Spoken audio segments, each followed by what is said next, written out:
طور پر یہ محبوب مشغلہ بن چکا ہے۔ آج سب سے زیادہ جو گناہ ہو رہا ہے وہ ناجائز تعلقات، لڑکی اور لڑکیوں کا، لڑکے اور لڑکیوں کا افیئر کا معاملہ۔ شادی شدہ لڑکیاں بھی معاذ اللہ سیریلوں کو دیکھ کر، فلموں کو دیکھ کر اب گناہوں کی طرف بڑھ رہی ہیں۔ اب تو حالات یہ ہے کہ بیٹیاں کسی کے بھی ہاتھوں میں ہاتھ دے کر کے بھاگ رہی ہے۔ ماں باپ اسلامی تربیت نہیں کرتے، ماں باپ دین نہیں سکھاتے، ماں باپ صبر نہیں سکھاتے، ماں باپ تقوی نہیں سکھاتے، ماں باپ پرہیزگاری نہیں سکھاتے، بلکہ حالات یہ ہیں کہ بیٹی کو بازو میں بٹھا کر زنا کا منظر دیکھا جاتا ہے۔ بیٹی بھاگے گی نہیں، بیٹے کو گود میں لے کر زنا کا منظر دیکھا جاتا ہے۔ بیٹا کسی کی عصمت کو تار تار نہیں کرے گا۔ کیا حال ہے، کیا کیفیت ہے۔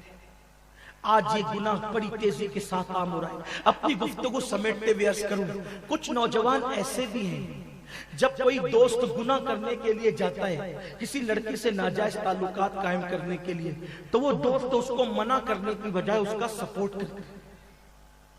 ہنسنے کی بات نہیں، مسکرانے کی، دل کا درد ہے، اس کو سپورٹ کرتا ہے اور کہتا ہے کہ یار وہ دوست کیا جو اپنے دوست کی مدد نہ کرے۔ اللہ کے رسول صلی اللہ علیہ وآلہ وسلم نے فرمایا، سنو، سچے دوست کی پہچان یہ ہے جب تو گناہ کرے تو وہ تجھے گناہ سے روک دے، جب تو خدا کو بھولے تو وہ تجھے خدا کی یاد دلا دے۔ یہ کیا دوستی ہے؟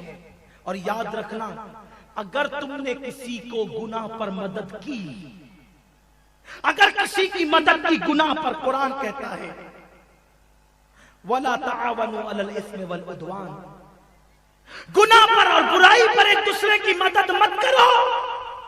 کیوں مدد کرتے ہو؟ اور سن لو، اگر تم نے کسی کی بیٹی کی آبرو ریزی کے لیے اپنے دوست کی مدد کی تو تمہارے شیشے کے گھر بھی محفوظ نہیں رہ جائیں گے۔ اس سلسلے میں پڑوسی ملک کا ایک واقعہ میری نظروں سے گزرا۔ واقعہ یہ تھا، دو دوستوں میں بڑی محبت تھی۔ ایک دوست نے دوسرے دوست سے کہا، یار جو اپنی مسجد کا امام ہے نا، اس کی بیوی سے میرے دل میں محبت پیدا ہو گئی ہے، آنکھیں چار ہو گئی ہیں۔ ایک کام کر، جب وہ امام نماز پڑھانے کے لیے مسجد میں جایا کرے تو اس کے پاس چلے جایا کر اور دیر تک اس سے مسئلے مسائل پر ڈسکس کیا کر اور اس کو پھنسا کے رکھا کر، تاکہ میں اس کے گھر جا کر کے جو کرنا چاہوں کر سکوں۔ ظالم دوست نے آؤ دیکھا نہ تاؤ دیکھا، کہا دوستی کا حق ہے، میں بالکل جاؤں گا۔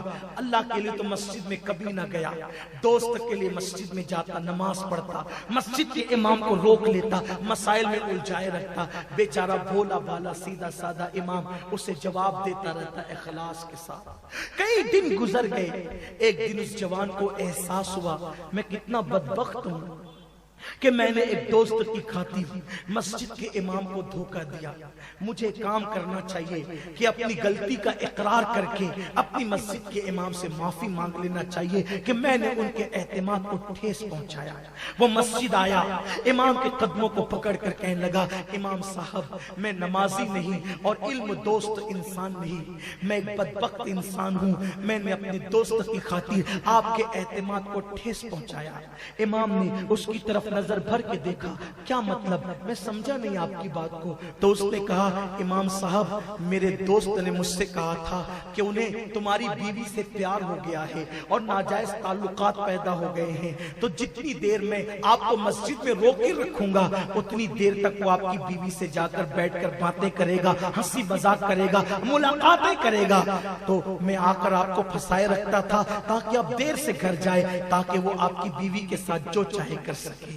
اتنی بڑی بات کو سن کر امام کو تو ہارٹ اٹیک ہو جانا چاہیے تھا، گر کے بے ہوش ہو جانا چاہیے تھا، اس کی آنکھوں میں خون اتر آنا چاہیے تھا، مگر امام صاحب ہنسنے لگے۔ امام کو ہنستا دیکھ کر اس کو حیرت ہوئی۔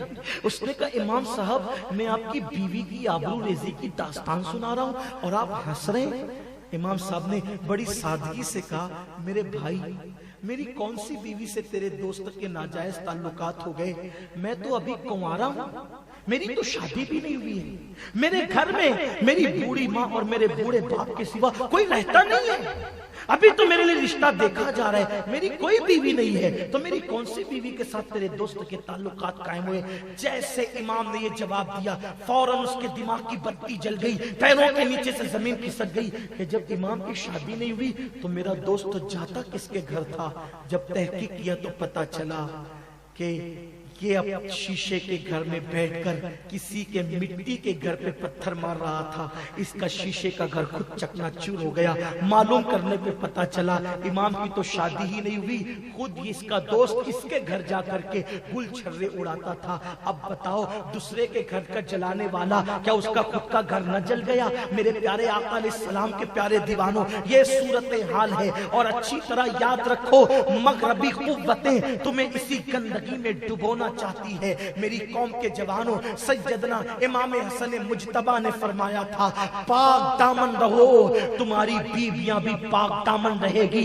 امام حسن بصری نے فرمایا کہ زنا ایسا قرض ہے کہ ہر قرض لینے والا اپنی مرضی کے مطابق ادا کرتا ہے، لیکن زنا وہ قرض ہے ادھر تم کسی کی بیٹی کے ساتھ زنا کرو گے، اللہ نہ کرے تمہاری بیٹی کے ساتھ زنا کیا جا سکتا ہے، تم کسی کی ماں کے ساتھ زنا کرو گے، تمہاری ماں کے ساتھ زنا کیا جا سکتا ہے، تم کسی کی بہن اور بیوی کے ساتھ زنا کرو گے، تمہاری بہن اور بیوی کے ساتھ زنا کیا جا سکتا ہے۔ میری قوم کے جوانوں، نگاہوں کو آوارگی سے بچاؤ، پاسائی اختیار کرو۔ سید الطائفہ حضرت جنید بغدادی سے کسی نے پوچھا حضرت مجھے عبادت میں لذت نہیں ملتی، تو حضرت جنید بغدادی نے کہا تھا شاید تو نے کسی زانی کی آنکھوں میں جھانک لیا ہے، اسی کی نحوست ہے کہ اللہ نے تیری عبادتوں سے لذت چھین لی ہے۔ آپ مجھے بتائیں زانی کی آنکھوں میں کوئی جھانک لے تو عبادت کی لذت چھین لی جاتی ہے۔ میری قوم کے جوانوں، جب کوئی خود زنا کرے اس کا انجام کیا ہوگا؟ اس کا انجام کیا ہوگا؟